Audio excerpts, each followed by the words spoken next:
દાહોદમાં જાલોદ પાલિકા માટે મતદાન થઈ રહ્યું છે। વહેલી સવારથી જ મતદાન માટે કતારો લાગી છે। 7 વોર્ડની 28 બેઠકો માટે 108 ઉમેદવારો મેદાને છે। તો જાલોદ નગરપાલિકા દાહોદની જ્યાં શાંતિપૂર્ણ માહોલમાં મતદાન થઈ રહ્યું છે। વહેલી સવારથી મહિલાઓ પુરુષો મતદાતાઓની કતારો લાગી છે।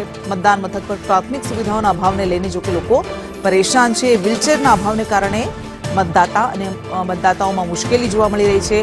તેઓ વેઠી રહ્યા છે મુશ્કેલી। 7 વોર્ડની 28 બેઠકો માટે 108 ઉમેદવારો મેદાને છે।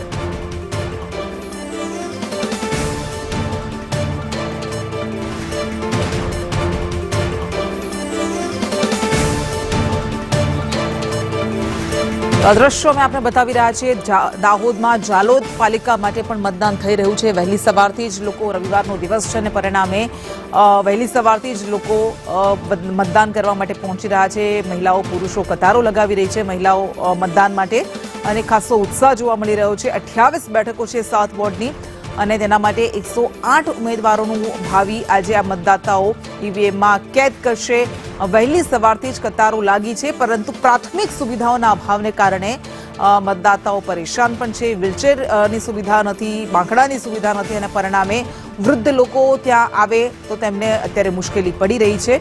જો કે તેમ છતાં પણ વહેલી સવારથી જ લોકો મતદાન કરવા માટે ઉમટી રહ્યા છે। મતદાતાઓમાં ખાસો ઉત્સાહ જોવા મળી રહ્યો છે। તો આ દ્રશ્યો અમે આપણે બતાવી રહ્યા છીએ।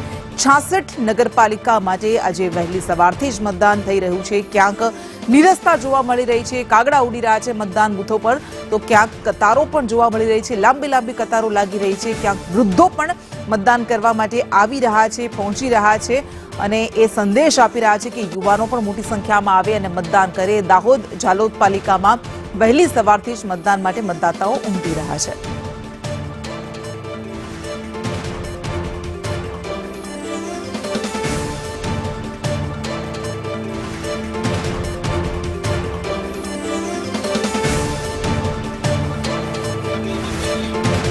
અને હેમલ પંચાલ સંવાદદાતા આપણી સાથે જોડાઈ ગયા છે। હેમલ, મતદાતાઓમાં કેટલો ઉત્સાહ જોવા મળી રહ્યો છે મતદાનને લઈને અને અવ્યવસ્થા શું છે?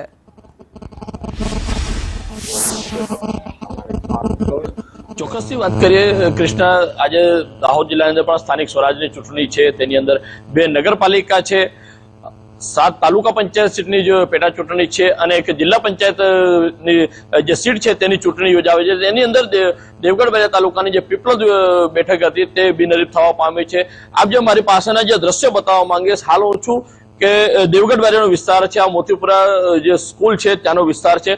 આ વહેલી સવારથી અહીંયા મતદારોની અંદર જે ઉત્સાહ છે તે અહીંયા જોવાઈ રહ્યો છે। ખાસ કરીને મહિલાઓ મતદારો છે તેની અંદર જે ઉત્સાહ છે લોકો અહીંયા વહેલી સવારથી જ મતદારો જે છે લાંબી લાઈન લગાવી અને મતદાન કરવા માટે આવી રહ્યા છે। વહેલી સવારથી અહીંયા લોકોમાં ભારે ઉત્સાહ પણ જોવાય, ક્યાંક ને ક્યાંક અવ્યવસ્થાનો ભાગ પણ જોવાઈ રહ્યો છે। દેવગઢ બારિયા હોય કે જાલોદ હોય, જાલોદની અંદર ક્યાંક ને ક્યાંક લોકોની અંદર અવ્યવસ્થાનો ભાગ જે છે અવ્યવસ્થા અંદર જોવાઈ રહી છે। ખાસ કરીને આપણે અહીંયાના ઉમેદવાર છે એમની જોડે વાત કરીશું, કેટલો જીતનો વિશ્વાસ છે? નીલભાઈ, આજે વહેલી સવારથી મતદારોમાં ઉત્સાહ છે, કેટલો જીતનો વિશ્વાસ છે? 100% જીત અમારી પાક્કી છે। ભારતીય જનતા પાર્ટી અહીં 22 બેઠકો પર ચૂંટણી લડી રહી છે। 22 બેઠક ભારતીય જનતા પાર્ટીની આવશે અને આ અમારો મોતીપરા કન્યાશાળા રોડ અને બાલ મંદિર 3 બૂથનો 5 નંબરનો વોર્ડ છે। આમાં પણ મતદારોએ 250 ઉપરના વોટ અત્યારે તો નાખી દીધા છે। હજી 10 ને 15નો સમય થયો છે। 100% જીત આ વખતે પાક્કી જ છે। મતદારોનો ઉત્સાહ અને યુવાનો અને મહિલાઓ, જે અમે યુવાન ઉમેદવારો છે એને સહકાર આપવા માટે ખભેથી ખભા મિલાઈને ચાલી રહ્યા છે। ચોક્કસથી અહીંયા વૃદ્ધ હોય, જવાન હોય, તે તમામ લોકો જે છે અહીંયા મતદાર કરવા માટે વહેલી સવારથી આવી રહ્યા છે। જય કૃષ્ણ। બિલકુલ હેમલ, આભાર આપનો તમામ વિગત માટે।